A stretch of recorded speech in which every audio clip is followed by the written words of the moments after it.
Hello friends, Tanya here with a video featuring some stuff from Spellbinders, new release for the Be Merry and the 'Tis the Season collection. Maybe this is just Be Merry. I'm starting out with some die cuts that I created using the Dancing Gnome die set. It's adorable.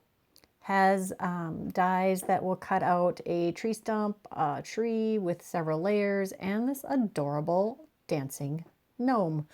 I did cut the beard and mustache from white cardstock. I believe I die cut the nose from white cardstock also, and the hands, but colored it with some Copic markers. I did add some warm gray, I think it's W1, and maybe some W0 to the beard, just some quick strokes with the brush tip.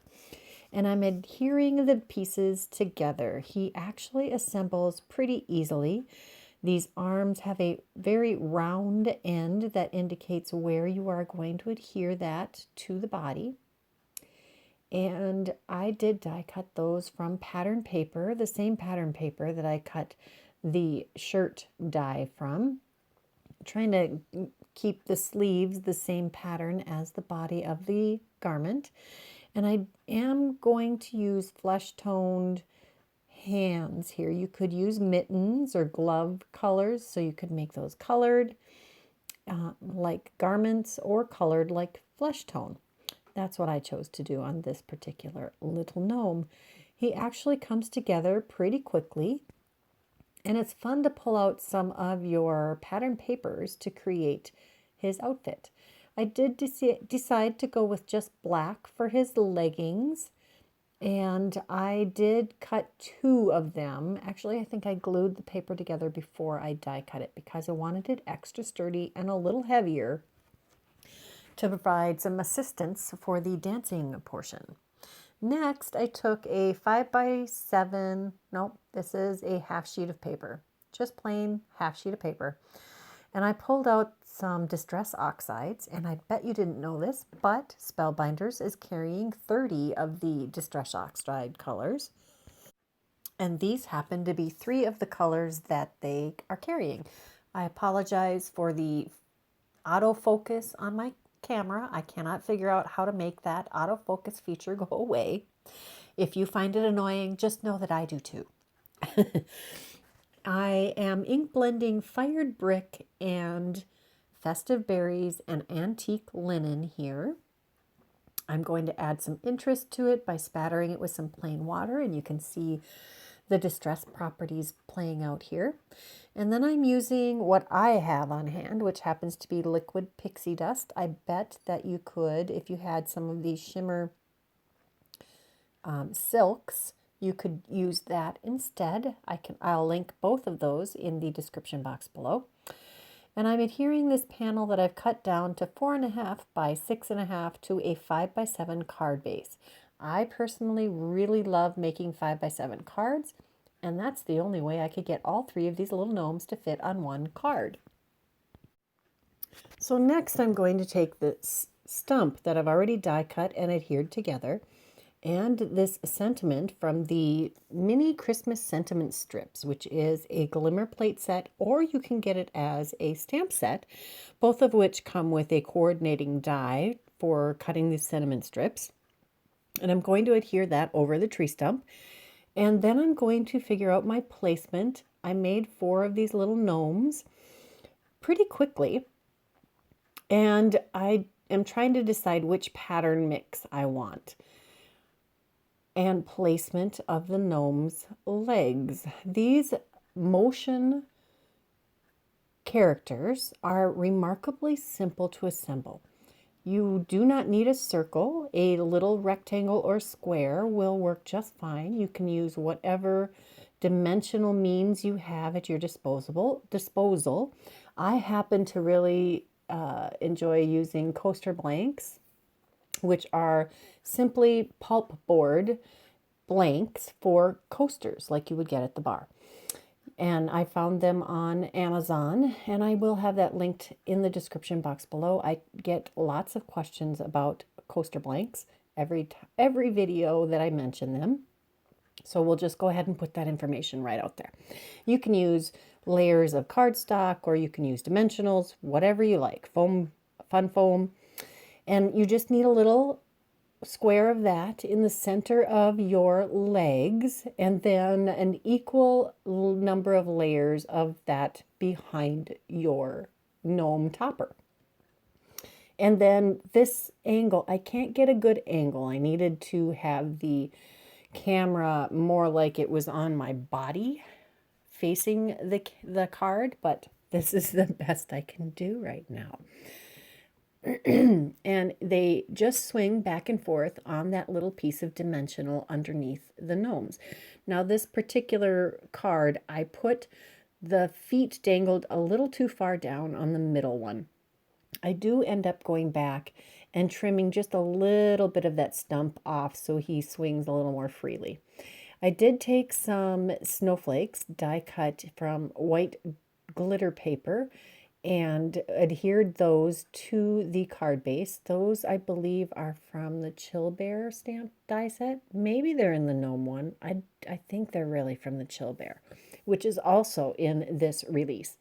You could put any kind of snowflakes in there that you would like. Here I am adding a sentiment also from the mini Christmas sentiment strips, Glimmer of the Month. Or excuse me, not Glimmer of the Month, Glimmer plate kit. I put it on my heated platform, turned the timer on, brought it to my die cut machine, and ran that through. I used the polished brass foil to foil this quick.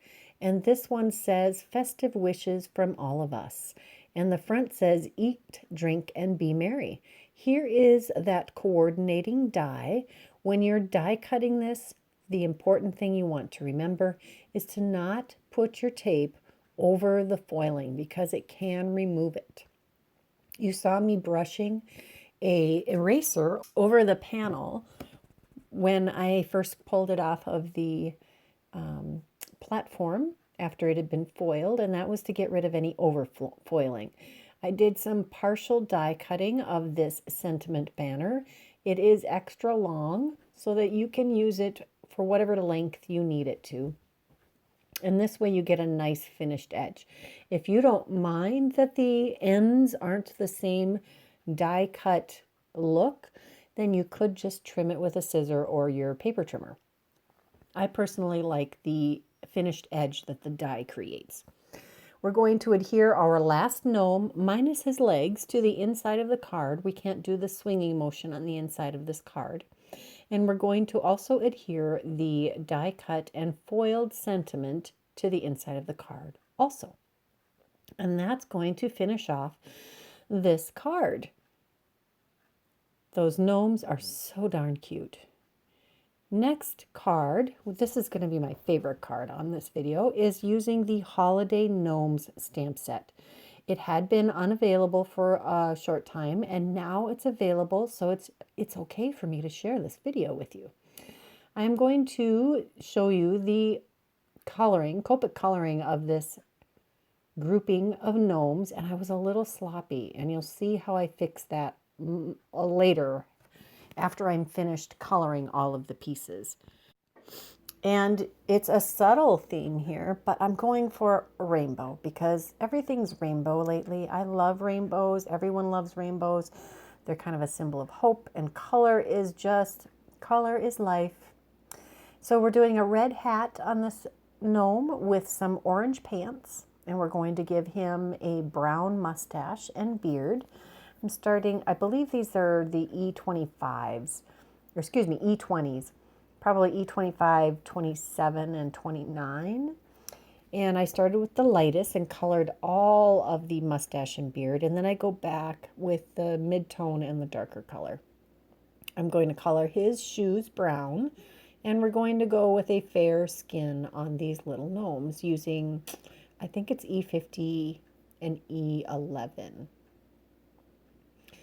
Next, we're going to do a light green for the hat on the second gnome, and I'm just going to add a little highlighting on each of these green squares and come back with the lighter green to blend them a little bit. This gnome is going to have a rich golden yellow beard and mustache. I think this is a girl gnome. He or she has some ribbons in his braids. And I thought it would just be fun to have this rich gold yellow color. And it follows that rainbow theme. So we've got red, orange, yellow, green.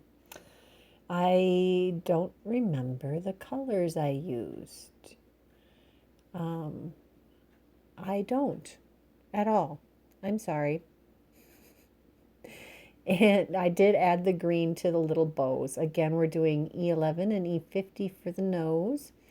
The hat of our last little gnome is going to be blue. And you could color these stripes different colors. I have seen it colored in a rainbow order. And again, I'm being kind of sloppy, but we're going to fix that. That's okay. Don't get too worked up about oopses when you're coloring. Even on the nose and the beard, there's ways to fix that. Copics are wonderful. That's part of the beauty of an alcohol marker.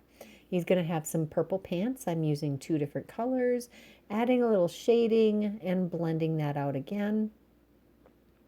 Next, I'm going to color his nose, and I'm pushing back that sloppy coloring with my Copic markers using the E50 and the E11. And now we're going to come in with some warm grays.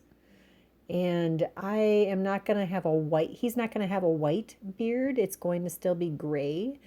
I believe that is W0, W1, and W2, I think. And then I'm going to come back and clean up my sloppy coloring with some white gel pens. These are the Sakura Jelly Roll pens in white, and this is a size 08. I'm going to add some details to the hat with the white gel pen also after I've cleaned everybody up a little bit. Adding some zigzags and some stripes and some dots. And then I'm going to use the sparkle pen from a Sakura Jelly Roll pen. I think it's the Stardust pen. And I'm also going to add some white details to the striped pants. And I will fussy cut those out. I'll do that off camera. Nobody wants to watch me do that. Next, I'm pulling out some distress inks, not the Distress Oxide, some distress inks, because I want to stamp over the top of these for a little extra detail. I'm starting out with tumbled glass and moving on to the new Salvage Patina.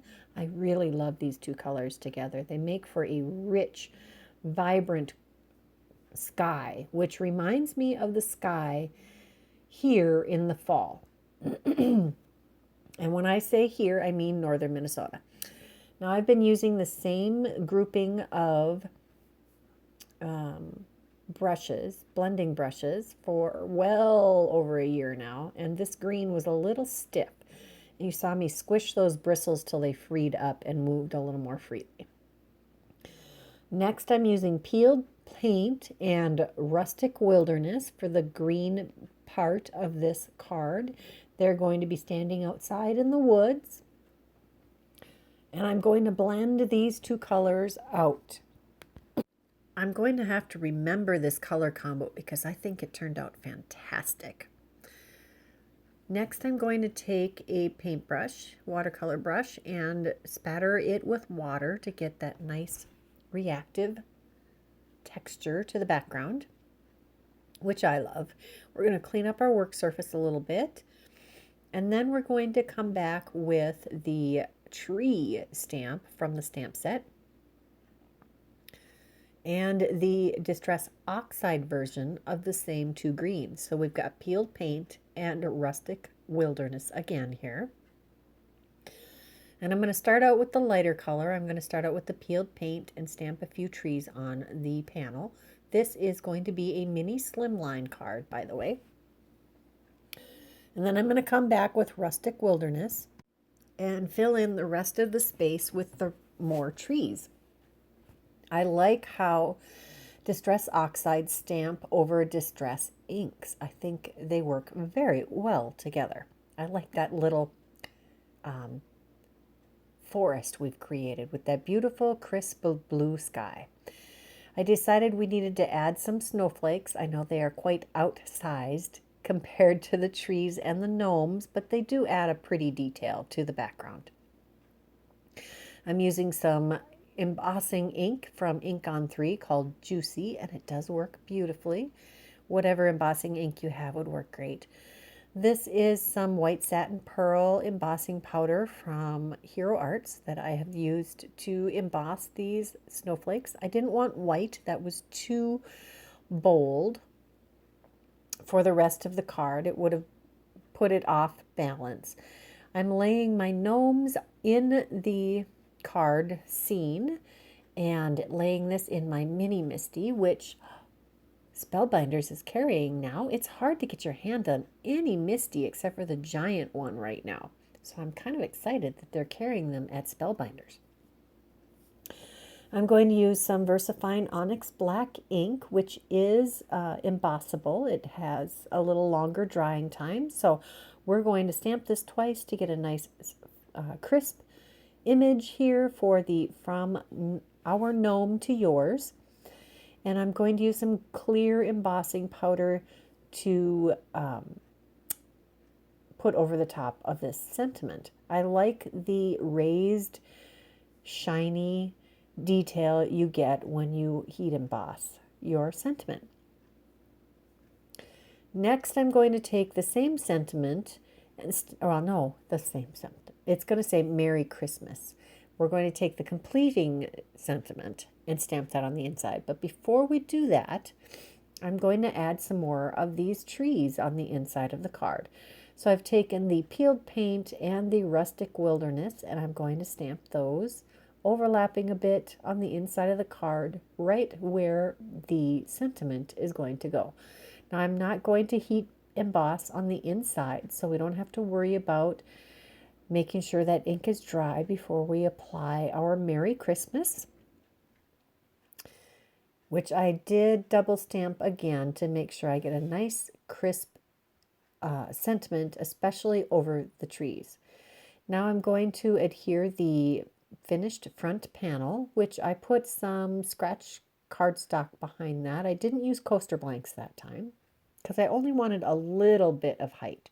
So it's about half the width of, or half the height of coaster blanks, and coaster blanks are about half the height of foam tape. So this makes it pretty compact, but still gives it some dimension. I do have coaster blank on the back of these gnomes, and I've placed those or adhered those to the front of the card, and that finishes this card. Inside and out, they both looks gorgeous. And honestly, the inside of that card could be a card front. Here's a quick recap of the cards I made in this video. All of the supplies that I used are available at Spellbinders, and there are links in the description box below. I hope you enjoyed this video. Please take a moment to subscribe to this channel if you haven't done so. Give me a like. Leave me a comment. I'd love to hear what you have to say. Until next time, bye-bye.